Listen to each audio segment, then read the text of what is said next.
Aaron, I'm sorry to interrupt. I What's need. up? I'm sorry to interrupt. I realized I need to mute everybody so that when people come on, they're muted. Yeah. That'll include you, so you can just unmute yourself and start again. Sorry about that.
Good evening and welcome on this Good Friday. I'm glad we can be together. Let's just take a moment to greet each other. Would you add a word or a short phrase to the chat and let us know how you're doing this evening? I want to thank everybody who has worked together to help prepare and lead this service tonight. Those who are providing tech support, serving as readers, offering music. Thank you. The story of Jesus' crucifixion is ancient, and yet it is very much present to us in our day. Crucifixion, in my mind at any rate, is any violence, overt or threatened, through which the powerful seek to maintain control over the oppressed. I see crucifixion in the way our ancestors stole this land on which we live and work from the Dakota people. I see crucifixion in the economic disparities created by generations of racist policy. Neighbors of the church who are barely hanging on ask for a little bit here and there to pay their rent. The food flies out of our little pantry. These are my own personal glimpses into the reality that as the rich grow richer, the poor grow poorer.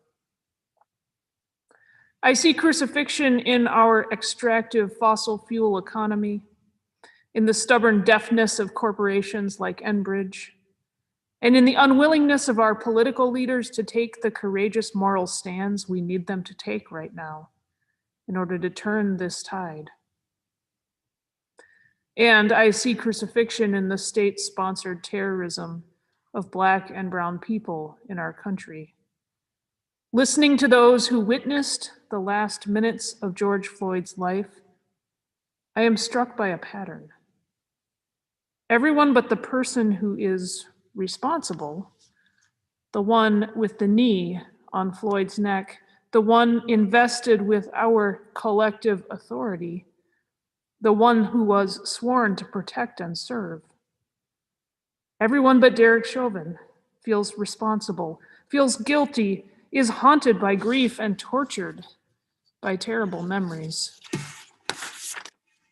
The young cashier says, "If only I had just refused to take the counterfeit 20. The teenager who took the video of those agonizing minutes is up all night, apologizing to George for not saving him. The off-duty firefighter who tried to intervene, the bystanders who pleaded with Chauvin, they are all in so much pain, wondering if they could have done more." The story of Good Friday is a terrible story. On Good Friday, there isn't resolution or relief. We dwell here in the agony. We all bear the burden of being witnesses. We are all complicit in different ways and to different degrees. And we are all called to push on through our fear, avoidance, apathy, and powerlessness, and to find ways to resist crucifixion. Crucifixion is where we are today, and yet we know this is not where the story ends. God is with us as we bear witness, as we repent and repair, and as we resist. God rebuilds our ancient ruins. God empowers us to be repairers of the breach and restorers of streets to live in. God's wondrous love is strong as death, even death on a cross. Let us sing together.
Ballad of Mary's Son by Langston Hughes. It was in the spring. The Passover had come. There was feasting in the streets and joy. But an awful thing happened in the spring. Men who knew not what they did killed Mary's boy. He was Mary's son, and the Son of God was he, sent to bring the whole world joy. There were some who could not hear, and some were filled with fear. So they built a cross for Mary's boy.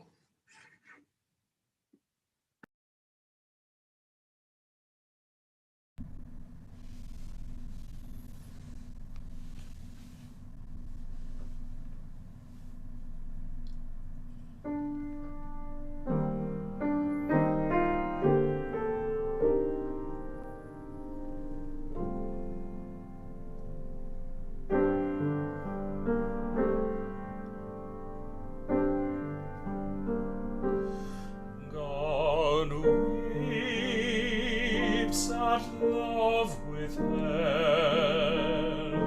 at strength misused, at children's innocence abused, until we change the way we love. God weeps.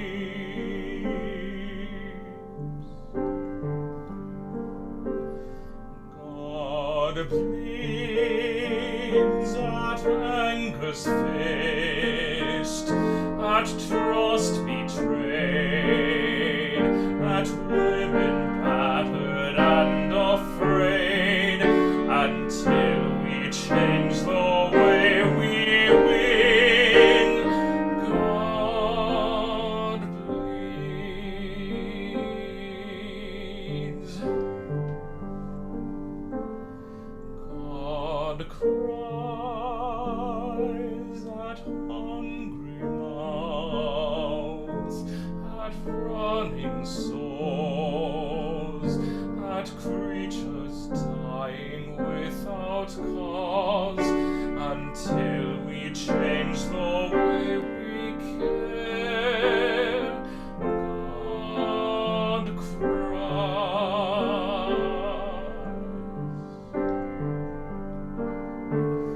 God waits for stones to melt, for peace to see, for hearts to hold each other's need, until we understand the Christ. God waits.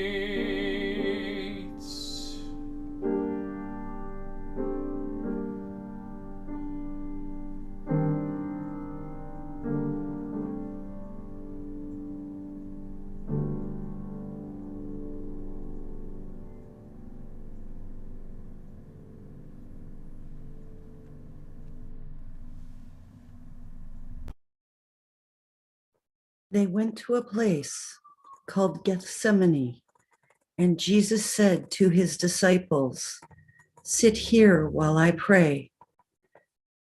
He took with him Peter and James and John and began to be distressed and agitated. And he said to them, "I am deeply grieved, even to death. Remain here and keep awake." And going a little farther, he threw himself on the ground and prayed, if it were possible, the hour might pass from him. He said, "Abba, my Father, my Mother, for you all things are possible. Remove this cup from me, yet not what I want, but what you want."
Jesus came and found the disciples sleeping.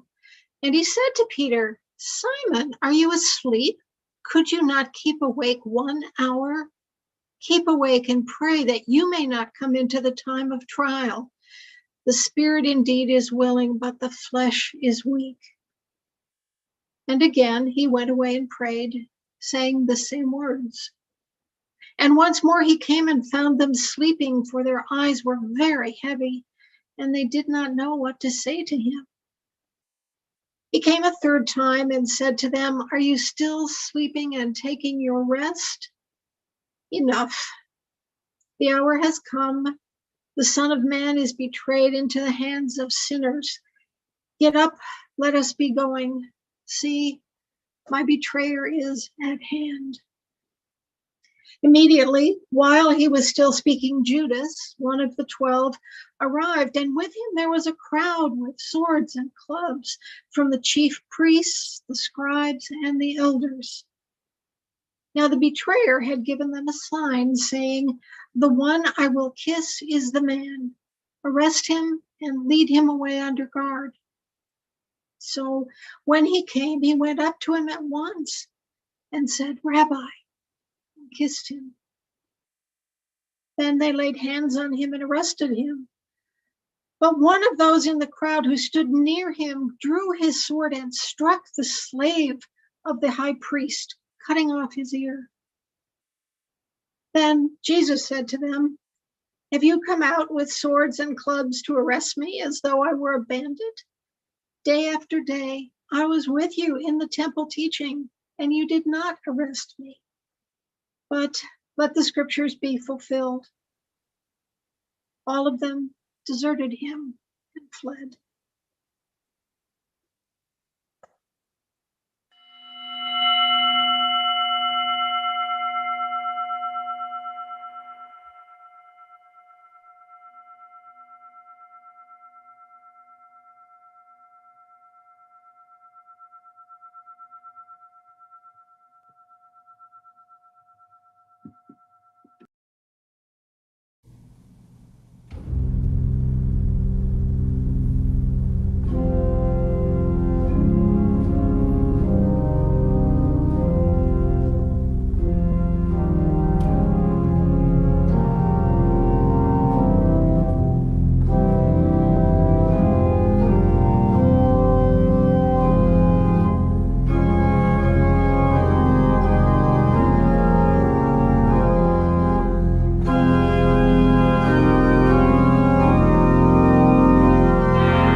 They took Jesus to the high priest, and all the chief priests, the elders, and the scribes were assembled.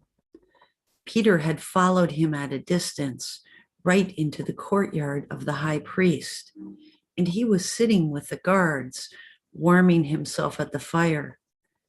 Now the chief priests and the whole council were looking for testimony against Jesus to put him to death, but they found none. For many gave false testimony against him, and their testimony did not agree. Some stood up and gave false testimony against him. While Peter was below in the courtyard, one of the servant girls of the high priest came by. When she saw Peter warming himself, she stared at him and said, "You also were with Jesus, the man from Nazareth." But he denied it, saying, "I do not know or understand what you are talking about." And he went out into the forecourt. Then the cock crowed. And the servant girl, on seeing him, began again to say to the bystanders, "This man is one of them." But again he denied it. Then after a little while, the bystanders again said to Peter, "Certainly you are one of them, for you are a Galilean." But he began to curse, and he swore an oath, "I do not know this man you are talking about." At that moment, the cock crowed for the second time. Then Peter remembered that Jesus had said to him, "Before the cock crows twice, you will deny me 3 times." And he broke down and wept.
As soon as it was morning, the chief priests held a consultation with the elders and scribes and the whole council.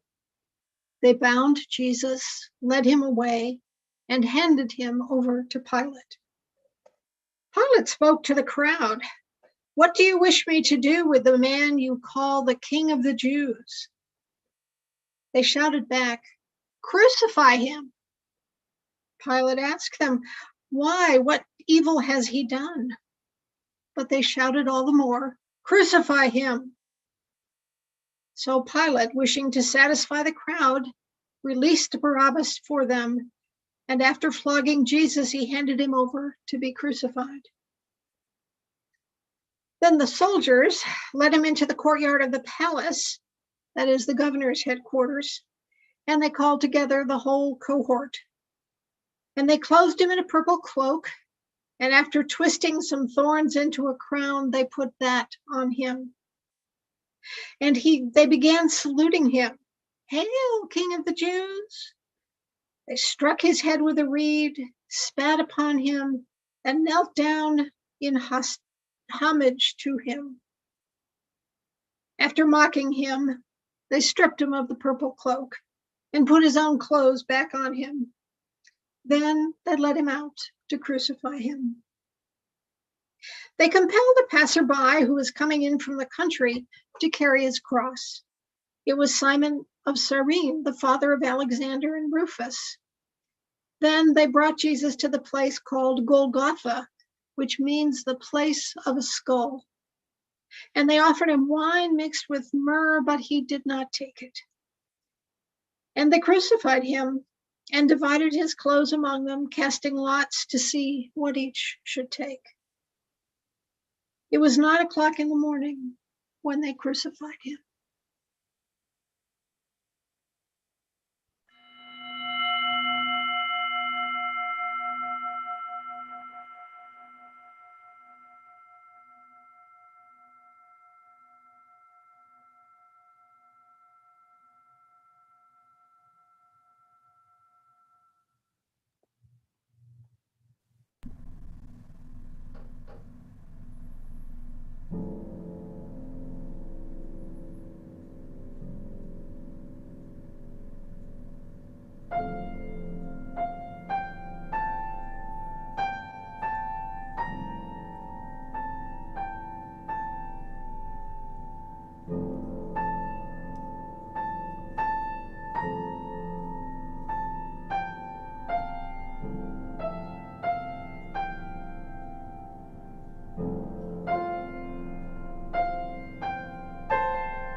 When it was noon, darkness came over the whole land until 3 in the afternoon.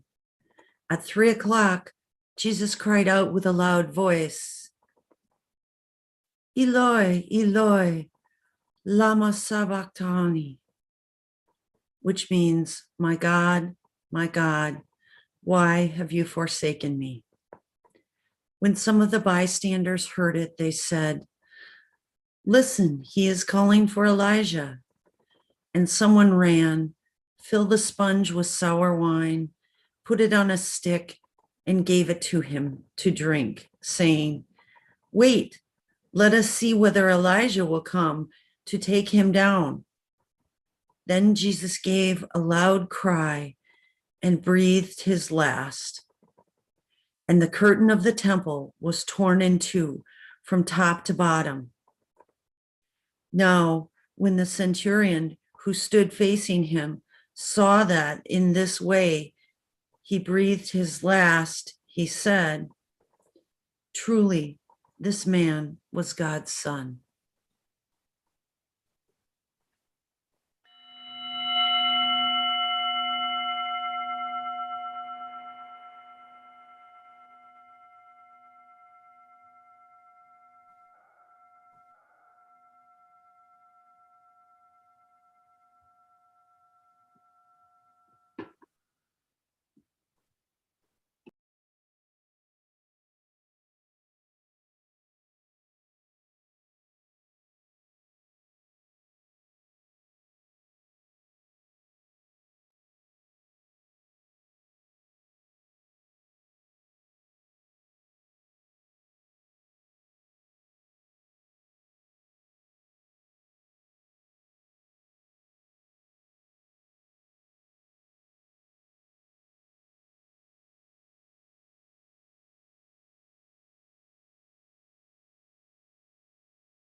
On a theme from Julian's chapter 20 by Denise Levertov.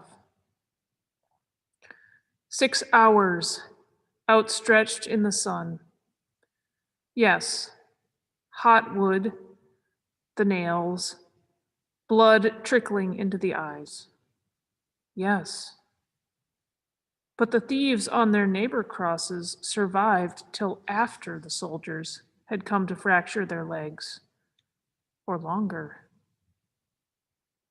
Why single out the agony?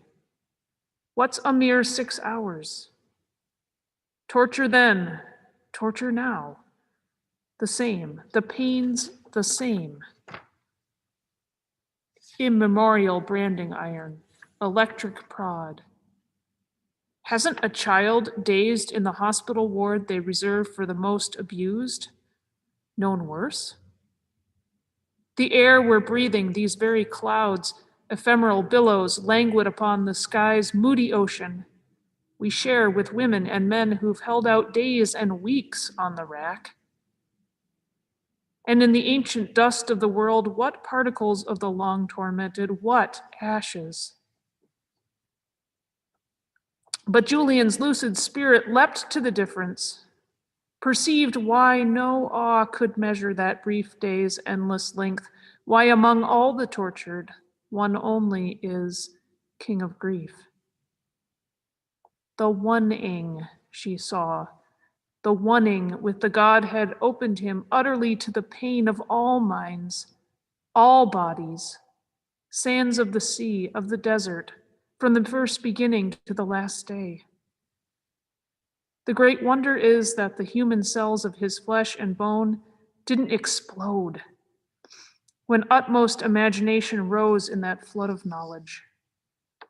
Unique in agony, infinite strength, incarnate, empowered him to endure inside of history, through those hours when he took to himself the sum total of anguish and drank even the lees of that cup. Within the mesh of the web, himself woven within it, yet seeing it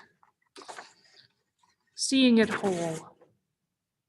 Every sorrow and desolation he saw, and sorrowed in kinship.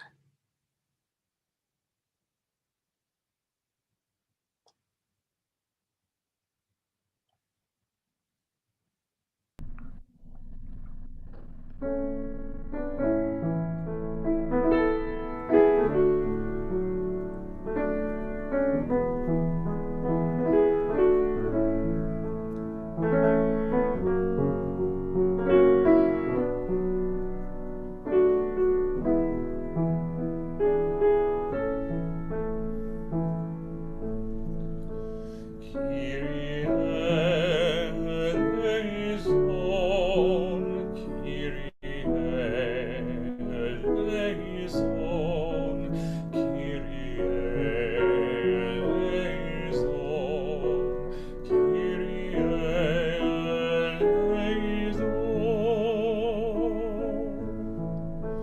eleison, Kyrie eleison, Kyrie eleison, Kyrie eleison,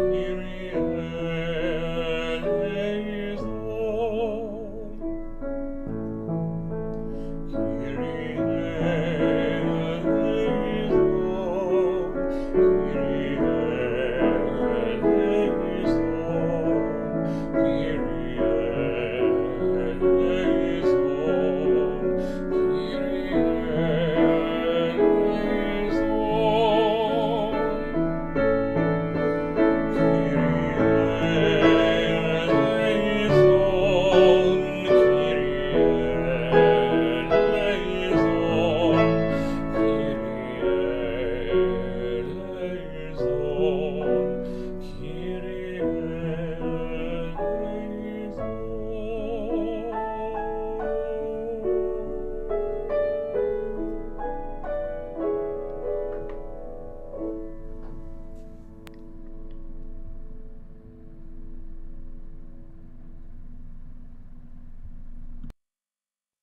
There were also women looking on from a distance.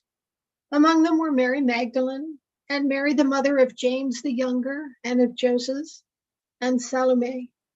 These used to follow him and provided for him when he was in Galilee. And there were many other women who had come up with them to Jerusalem. When evening had come, and since it was the day of preparation, that is, the day before the Sabbath, Joseph of Arimathea, a respected member of the council, who was also himself waiting expectantly for the kingdom of God, went boldly to Pilate and asked for the body of Jesus. Then Pilate wondered if he were already dead, and summoning the centurion, he asked him whether he had been dead for some time.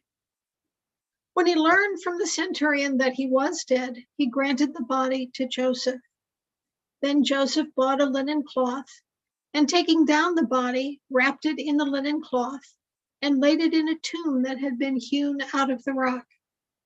He then rolled a stone against the door of the tomb. Mary Magdalene and Mary, the mother of Joseph, saw where the body was laid.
Were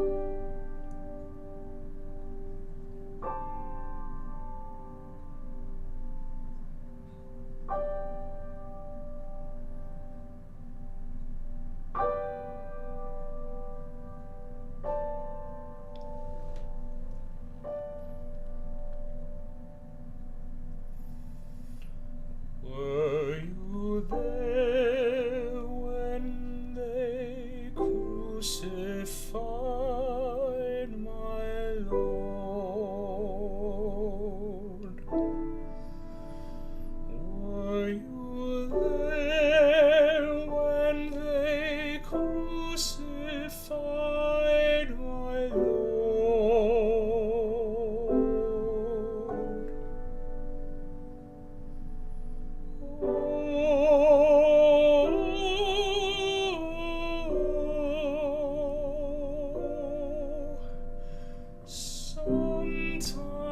Sometimes it causes me to tremble,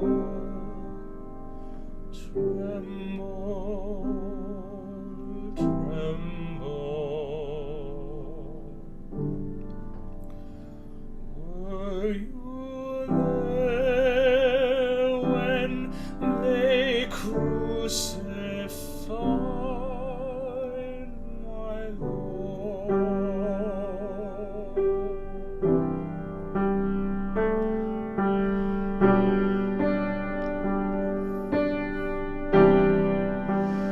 Were you there when they nailed him to the tree?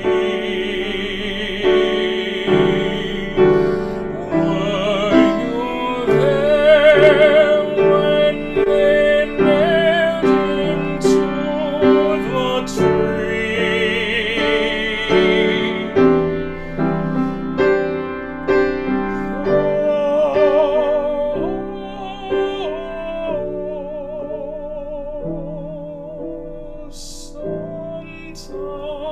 Sometimes it causes me to tremble,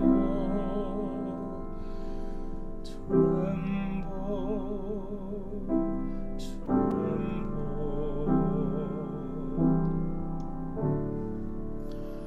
Were you there when they nailed him to the tree?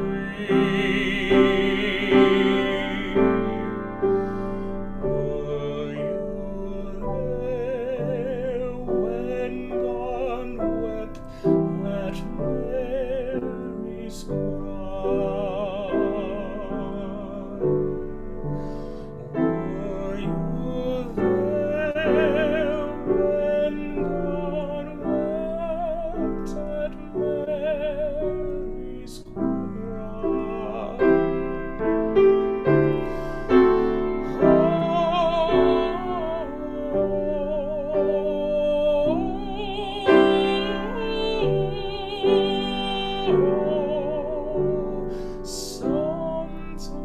Sometimes it causes me to tremble,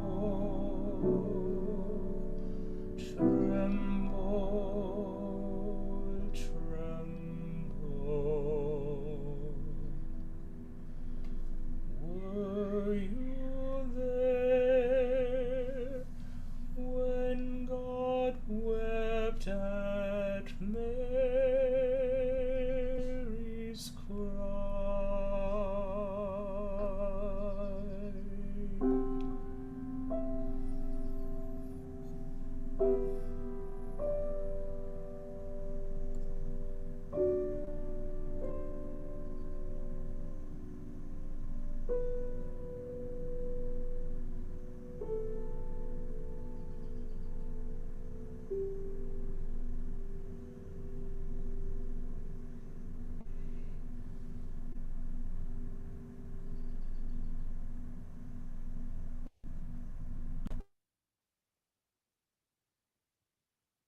Friends, the story does not end here. Let us depart in silence, knowing that God's love is holding us even here. Good night.